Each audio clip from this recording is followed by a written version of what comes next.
Badilisha fikra BF. Kukataliwa na mtu hakumaanishi umekataliwa na Mungu.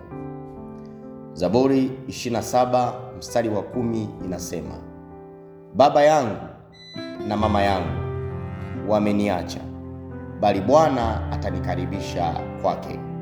Kuna jambo natamani tujifunze nalo ni hili. Kuna wakati tunapitia kukataliwa na tunaanza kujiuliza, labda mimi sina thamani. Hapana, hebu badilisha fikra. Thamani yako haijamuliwa na mtu aliyekukataa. Jambo la kujua ni hili: usiruhusu kukataliwa na mtu kukufanye usahau kukubaliwa na Mungu. Hii ni BF, badilisha fikra. Asante. Mungu akubariki.